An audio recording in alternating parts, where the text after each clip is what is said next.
आकाश आनंद ने मायावती के खिलाफ खोला मोर्चा। क्या अब बढ़ने वाली हैं मायावती की मुश्किलें? जी हाँ, नमस्कार। नेक्स्ट 9 न्यूज पर आपका बहुत बहुत स्वागत है। उत्तर प्रदेश की सियासत में अपने वोट बैंक की तलाश में जुटी हुई मायावती ने भतीजे आकाश आनंद को पार्टी से दरकिनार कर अपने लिए ही एक और मुसीबत मोल ले ली है। और अब इसके बाद में ये सवाल उठने लगे हैं कि क्या मायावती के भतीजे आकाश आनंद खुद मायावती के लिए बड़ी चुनौती बन जाएंगे, और अब वो क्या चंद्रशेखर आजाद की राह पर चल पड़ेंगे, जिससे मायावती की बची कुची हुई ताकत भी खत्म हो जाएगी। दरअसल आकाश आनंद के राजनीतिक भविष्य को समझने के लिए आपको उन परिस्थितियों को भी समझना चाहिए जिनमें चंद्रशेखर दलितों के नेता बने और इतने बड़े हो गए कि मायावती के उम्मीदवार उतारने के बावजूद उन्होंने नगीना लोकसभा सीट से निर्दलीय ही यानी अपनी पार्टी के दम पर चुनाव में जीत दर्ज कर ली और सांसद भी बन गए, जबकि मायावती का लोकसभा में खाता भी नहीं खुल पाया और विधानसभा में भी जो एक सीट मिली थी उसकी वजह मायावती नहीं बल्कि खुद उमाशंकर सिंह थे, जिनका अपना वोट बैंक था।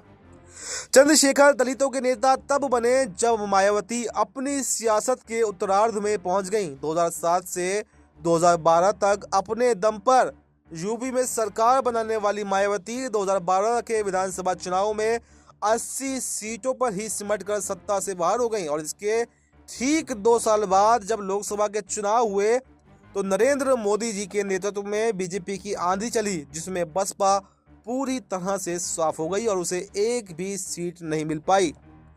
दलित नेतृत्व के इस गैप को भरने के लिए चंद्रशेखर आजाद आगे आए और उन्होंने साल 2015 में बनाई भीम आर्मी। फिर 2017 के विधानसभा चुनाव में भी बीजेपी की आंधी चली और बसपा 19 सीटों पर सिमट कर रह गई। इस दौरान चंद्रशेखर लगातार आंदोलन करते रहे, जेल जाते रहे और दलितों की आवाज उठाते रहे। 2019 के लोकसभा चुनाव में सपा बसपा के गठजोड़ के बाद भी जब बसपा 10 सीटों पर ही सिमट कर रह गई तो इसके अगले ही साल चंद्रशेखर ने तय कर लिया कि अब वो भी राजनीति में उतरेंगे, क्योंकि मायावती के पास में अब वो सियासी ताकत नहीं है कि दलित उनके भरोसे पर रह सकें। पार्टी बनाने के बाद चंद्रशेखर ने 2022 का विधानसभा चुनाव लड़ा और वो भी मुख्यमंत्री योगी आदित्यनाथ के खिलाफ, जहां उनकी जमानत भी जब्त हो गई। साल 2024 में चंद्रशेखर ने नगीना की लोकसभा सीट जीतकर न सिर्फ खुद को लोकसभा में स्थापित किया बल्कि दलित समाज के लिए एक नए नेतृत्व की भी पेशकश कर दी।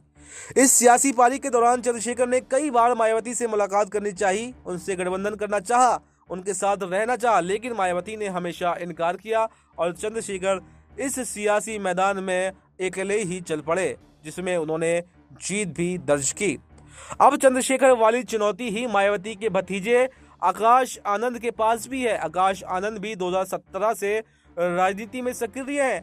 मायावती के मंच से अपनी राजनीति शुरू करने वाले आकाश आनंद को मायावती ने न सिर्फ अपना उत्तराधिकारी बनाया बल्कि उन्हें बसपा का नेशनल कोऑर्डिनेटर भी बनाया।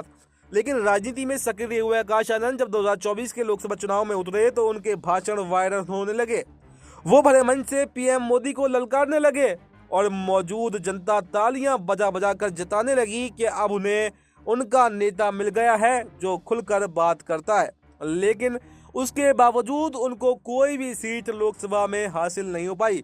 इसके बाद में दिल्ली की जिम्मेदारी आकाश आनंद को दी गई, लेकिन दिल्ली में भी वो कोई भी अच्छा खासा प्रदर्शन नहीं कर पाए, जिसके बाद में अब मायावती ने आकाश आनंद को सभी पदों से हटा दिया है और उनके उत्तराधिकारी को लेकर भी अब सवाल खड़े होने लगे हैं। लेकिन सवाल यही है कि क्या अब आकाश आनंद जो मायावती के सगे भतीजे हैं, क्या अब मायावती के लिए ही चुनौती बन जाएंगे? क्या नई पार्टी का ऐलान कर सकते हैं? क्या चंद्रशेखर आजाद के साथ में जा सकते हैं? या कौन कौन से ऐसे समीकरण हैं जिससे वो मायावती को चुनौती दे सकते हैं, या फिर एक बार दोबारा से मायावती के साथ में भी आ सकते हैं? तो फिलहाल इस खबर में इतना ही। इस पर आपको क्या कुछ कहना है कमेंट बॉक्स में अपनी राय जरूर बताएं और देश दुनिया की तमाम बड़ी जानकारी के लिए देखते रहें नेक्स्ट 9 न्यूज।